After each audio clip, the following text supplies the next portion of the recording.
창세기 12장 4절에서 9절까지 말씀입니다. 12장 4절에서 9절까지 말씀입니다. 제가 대표로 봉독하겠습니다. 이에 아브람이 여호와의 말씀을 따라갔고 롯도 그와 함께 갔으며 아브람이 하란을 떠날 때에 75세였더라. 아브람이 그의 아내 사레와 조카 룻과 하란에서 모은 모든 소유와 얻은 사람들을 이끌고 가나안 땅으로 가려고 떠나서 마침내 가나안 땅에 들어갔더라. 아브람이 그 땅을 지나 세겜 땅 모래 상수리 나무에 이르니 그때 가나안 사람이 그 땅에 거주하였더라. 여호와께서 아브람에게 나타나 이르시되 내가 이 땅을 내 자손에게 주리라 하신지라. 자기에게 나타나신 여호와께 그가 그곳에서 제단을 쌓고 거기서 베델 동쪽 산으로 옮겨 장막을 치니 서쪽은 베델이요 동쪽은 아이라. 그가 그곳에서 여호와께 제단을 쌓고 여호와의 이름을 부르더니 점점 남방으로 옮겨갔더라. 아멘.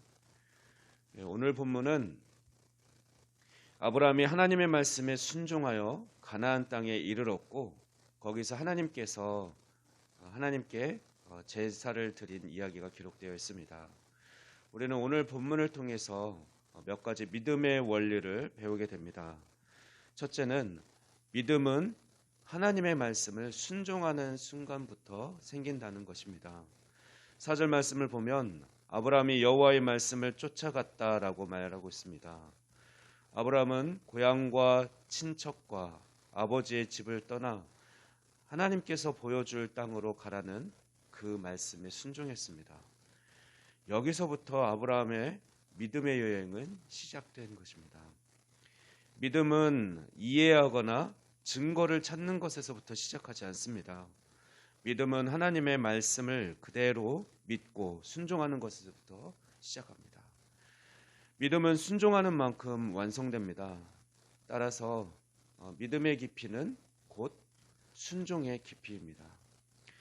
둘째, 믿음에는 진짜 믿음과 가짜 믿음이 있습니다. 믿음이라고 해서 다 같은 믿음이 아니라는 것입니다. 4절 말씀을 다시 보면 아브람과 롯 둘 다 가나안 땅에 갔습니다. 그러나 아브람은 하나님의 말씀을 쫓아갔고 롯은 삼촌인 아브람, 사람을 쫓아간 것입니다. 진짜 믿음은 위기가 올 때 드러납니다.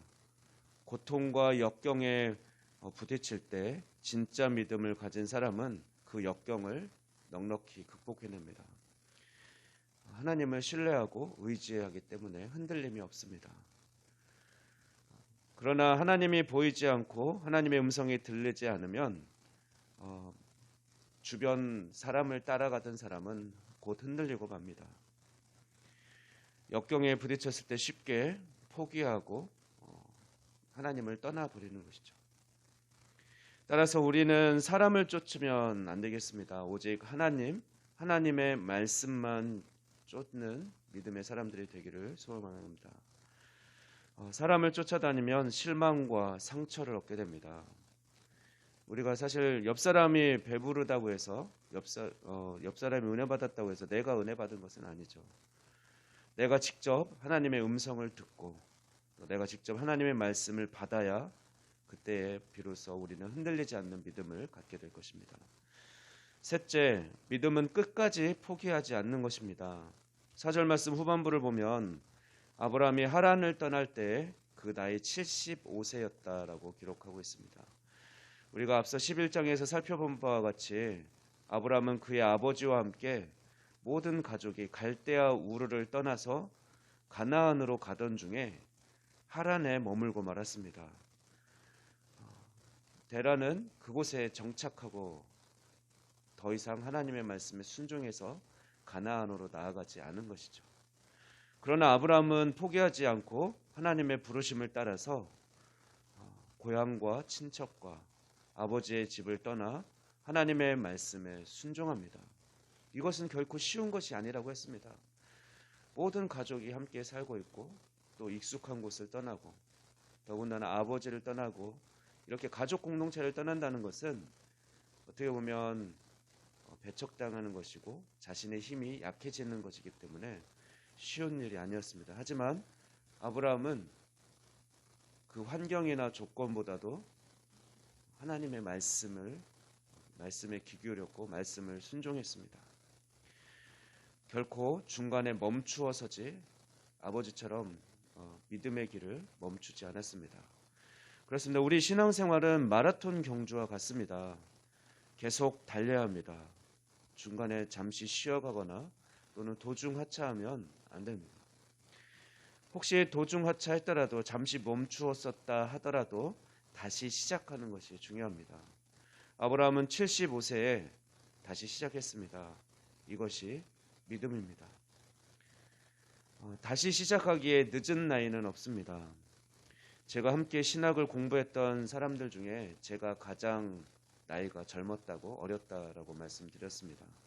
대부분 50대가 넘었었고 또 60대의 사람도 많이 있었고 70이 넘은 사람도 있었습니다.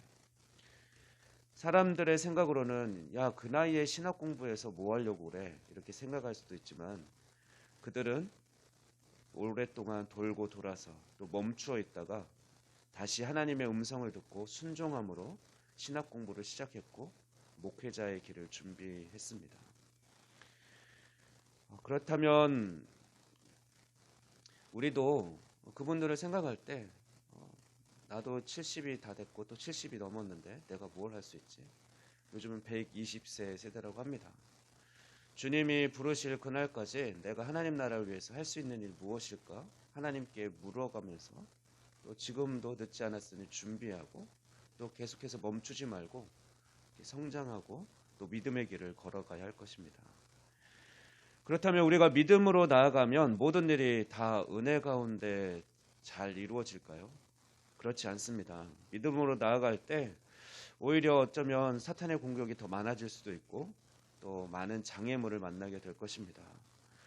6절 말씀 보면 아브라함이 믿음으로 나아가서 그 약속의 땅, 그 가나안 땅, 세겜 상수리 나무까지 가보니 거기에 하나님께서 예비하신 번쩍이는 황금이 있다든가 또는 적과 꿀이 흐르는 마치 에덴 동산과 같았던 그런 좋은 땅이 있었던 것이 아닙니다.